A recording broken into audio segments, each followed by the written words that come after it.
Olá, o tema da aula de hoje é Game Mechanics. Nós vamos entender como que os games estão presentes na vida das pessoas e como que isso pode facilitar a comunicação por meios digitais. Meu nome é Melina Alves, eu sou professora da Faculdade Impacta no curso Lato Sensu de Arquitetura da Informação. Essa iniciativa tem a participação da Faculdade Impacta de São Paulo e da PUC Rio Grande do Sul, com a participação da professora Thaís Kodama, que promoveu essa iniciativa. Antes de entrar no detalhe, é importante conhecer um pouquinho da metodologia. Eu usei filosofia de linguagem para ajudar a construção do pensamento crítico e nas conclusões. Psicologia cognitiva e clínica para a gente entender a construção de personas e como que as pessoas estão envolvidas no ambiente de uso. Interaction Design para transformar ideias e ambientes de interação com foco em experiência. Arquitetura da informação, uma maneira de organizar as ideias, conteúdos e linguagens dentro de um sistema com foco nas pessoas. Infografia, que é um jeito simples de resumir informações usando símbolos, imagens, textos.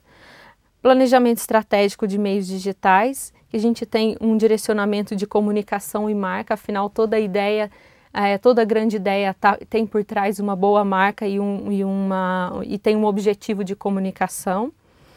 E para fechar todo esse raciocínio, eu acho que eu busquei uma forma interessante de contar isso para vocês através de roteiro de longa-metragem.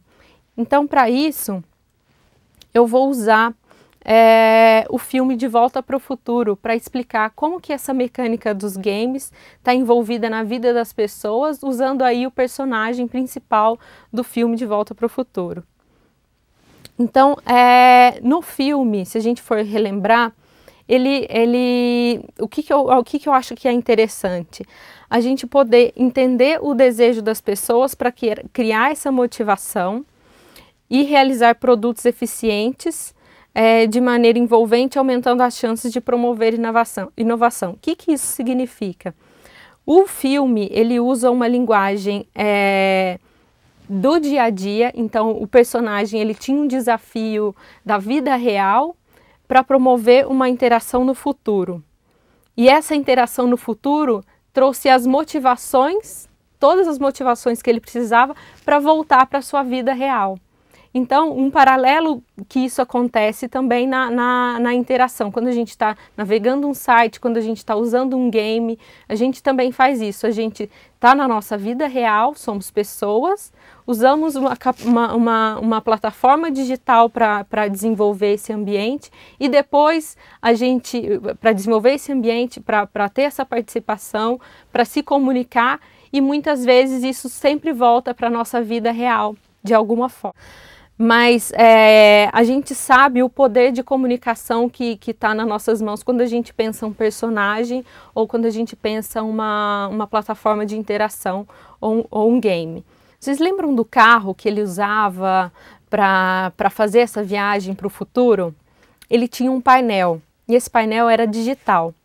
Se a gente for fazer um paralelo com os painéis de carro usados hoje, eles trouxeram esse conceito de widget e de digitalização do painel, isso quando o filme foi veiculado, que foi na década de 80. Então, que a gente ainda nem tinha carros com painéis digitais e nem conceito de widget, que promover um serviço, promover uma informação facilitada através de um mecanismo digital. Quando o personagem principal chegou no futuro,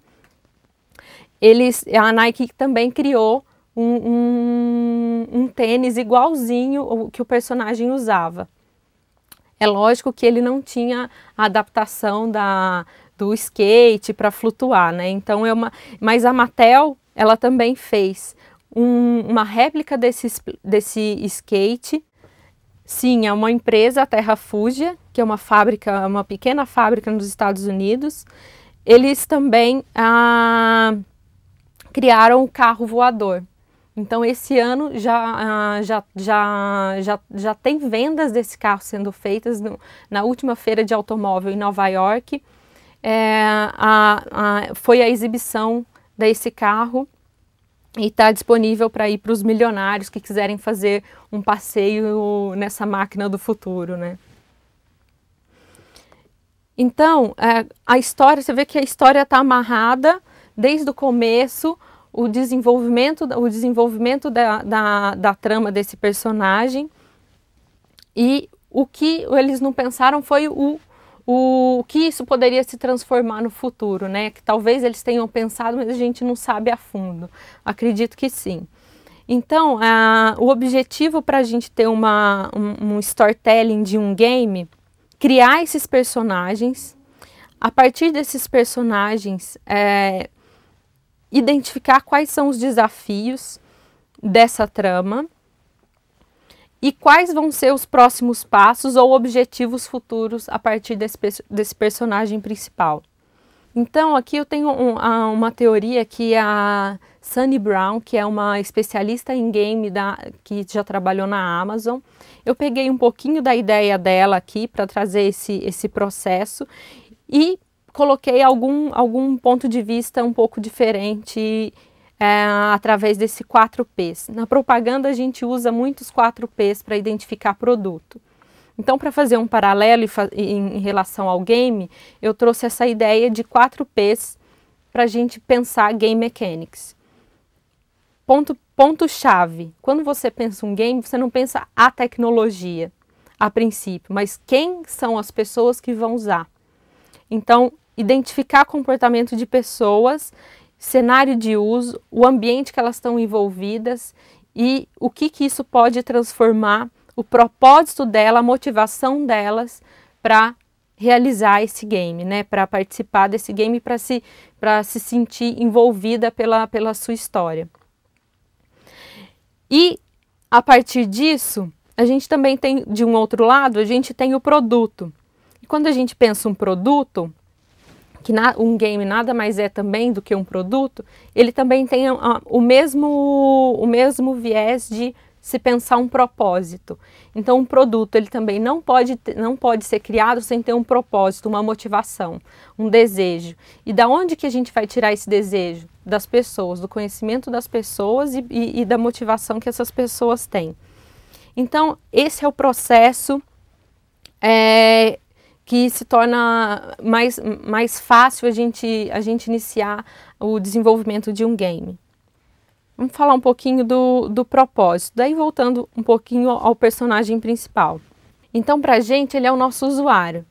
O que acontece? Esse usuário ele tem motivações, né? Ele tem desejos, ele tem uma expectativa sobre as coisas e isso na vida real dele, né? A gente não está falando só de um personagem no jogo, porque o jogo ele traduz o que as pessoas esperam na vida real, ou mesmo que seja um desejo escondido.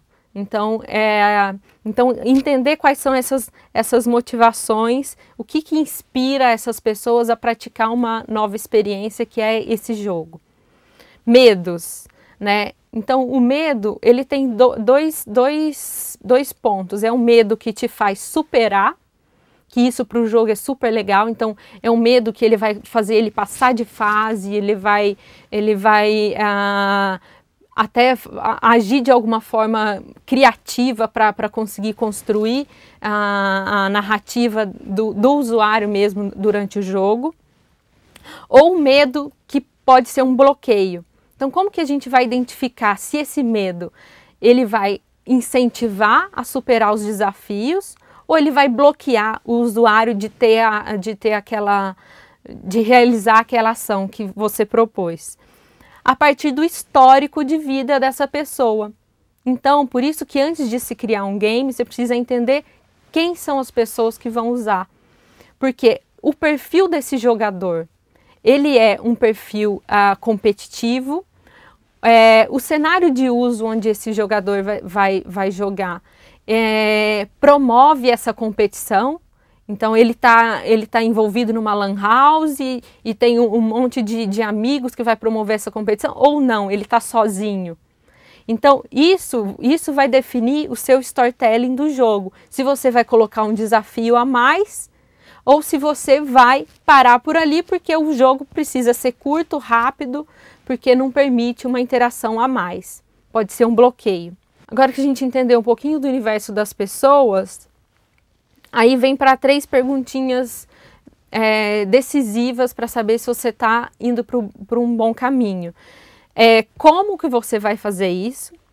Então, aí é pensar controles, gestos, de que forma o usuário vai iniciar essa interação, onde ele vai ser um jogo que vai ser feito para uma nova plataforma que você está criando, de repente é um novo device e aí precisa de um estudo profundo de pesquisa sobre isso, ou ele vai usar isso na casa dele, como o Wii faz, e tem uma participação da família, qual que é esse ambiente de uso e o que esse ambiente de uso promove para engajar durante essa participação no jogo. E aí o que? Então aí o que é o que você vai criar efetivamente, qual o objetivo desse game? Ele é ser um produto, ele é ser um novo device, ele é ser um serviço, né? O que você vai optar? Produto. Então, quando a gente pensa em produto, a figura do designer ele é muito importante. E aqui eu falo do designer, não só o designer que vai promover a experiência, um design 3D, ou promover essa visual interface. Não, mas o designer que tem um perfil estratégico, ele vai desenhar, aí eu falo designer no ponto de vista de desenho, ele vai desenhar essa estratégia, então ele tem um papel definitivo. Essa pessoa, comparando aí com um personagem, ele é o cientista maluco lá, né, do filme. Então, ele identificou através do personagem principal, De Volta para o Futuro, as capacidades que ele tinha e as motivações que ele tinha. Então, a partir daí, ele já sabe qual vai ser o device, se vai ser o carro, se eu vou promover um skateboard, quais vão ser os desafios que esse personagem vai ter durante a trama e quais as soluções que eu, como designer, preciso criar para que esse personagem consiga resolver os problemas que ele vai resolver durante a navegação dele no site, durante esse jogo. Então esse é o objetivo, entender o perfil desse usuário. Esse game ele tem um objetivo de negócio, de marca ou simplesmente de experiência. Isso também vai definir a sua criação e delimitar os espaços que você vai trabalhar. Então, muitas vezes, o designer ele nunca pode pensar que ele é o Deus, que ele faz a coisa sozinha.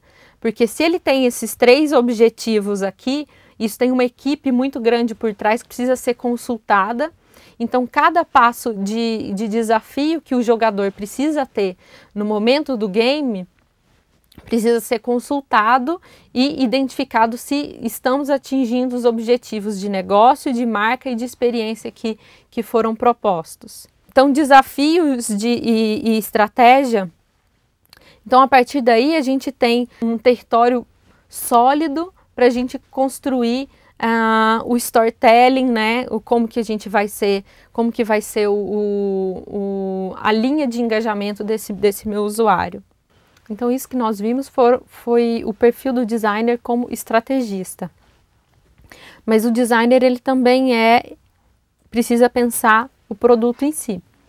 Quando entra a criatividade mesmo, onde começam as etapas de prototipação, wireframe, sound design. Então, tudo isso que vai proporcionar a experiência. Se essa experiência ela também tem um impacto no ambiente de uso. Os games agora usados para eventos, que eles usam a projeção. Então a projeção ela tem um impacto muito grande da jogabilidade com o ambiente de uso. Então isso é super importante se pensar na hora de desenhar mesmo o seu envolvimento, o seu game aí. Isso é feito individual, é feito em família, né? Como que isso é feito, né? Como que isso é compartilhado, precisa de mais de um jogadores, é multiplayer, como que isso vai se resolver? Eficiência, conforto, habilidade do jogo, né? Então é eficiência, conforto, eficácia de uso. Jogabilidade, então esse jogo ele é interessante o suficiente para que as pessoas passam mais tempo ali ou para que elas sintam vontade de retornar ali na experiência. Então é pensar o gameplay mesmo, as motivações e desafios desse jogo. Então algumas premissas, eu elenquei 3 pilares, que é planejar, criar e engajar. Planejar é entender esse ambiente de uso e entender o comportamento das pessoas. O criar é vinculado ao ambiente de uso e ao comportamento.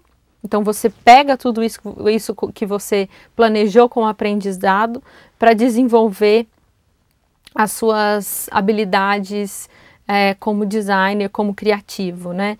Então, o que vai ser usado, quais as referências de linguagem, quais as referências visuais que você vai trabalhar, tem que ser 3D? Não tem que ser 3D. Então, se você entender o ambiente de uso, você sabe exatamente o artefato que você vai usar como estratégia criativa, né? Então, se você entendeu que eu estou fazendo um jogo para celular, de repente não é o caso de ter 3D, porque a pessoa precisa de um momento, num cenário de uso de celular, todo mundo tem uma confusão muito grande no ambiente de uso, gente chamando, a pessoa está no ônibus, está usando o celular, então tem que ser jogo para passar o tempo, um jogo simples, rápido, e que nem pipoca, sabe? Que a pessoa vai lá, jogou, gostei, vou repetir a dose.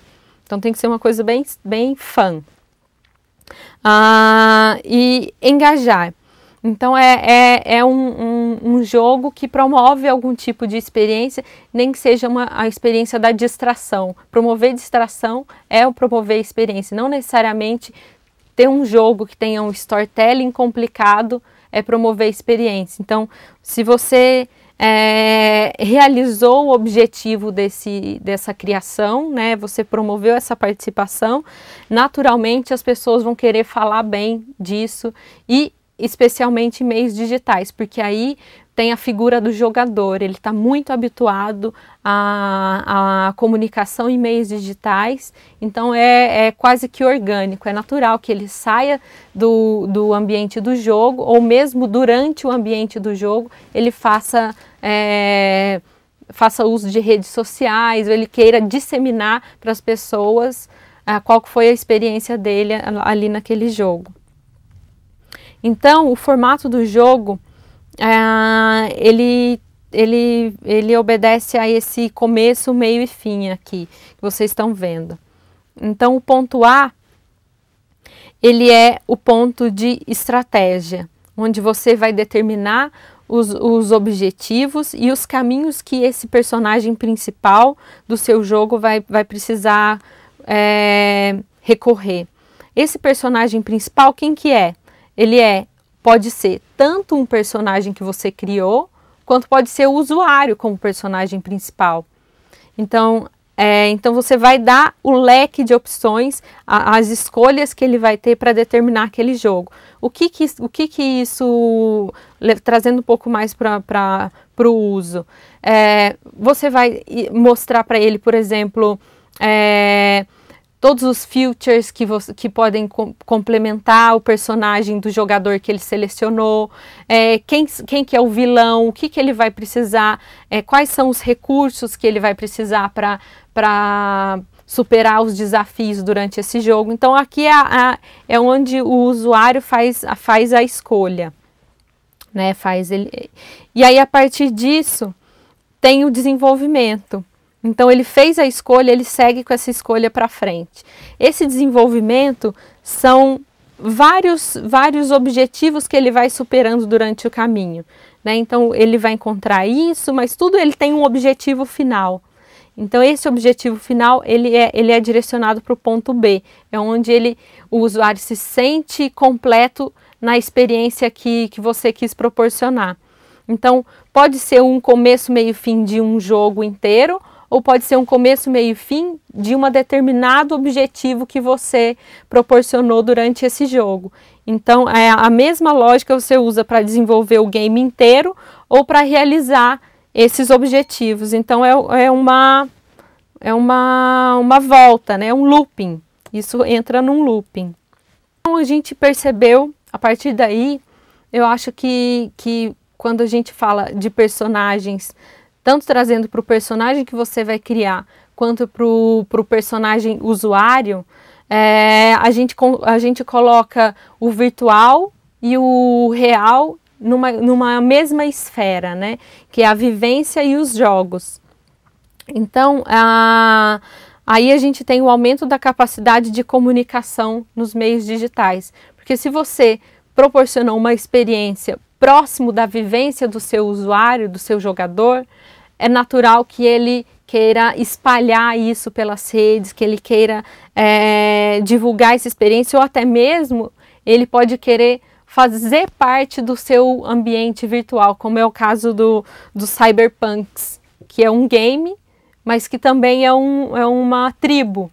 Tendo a mesma mecânica desse jogo para real e virtual, no ponto A, a gente tem os personagens e as regras.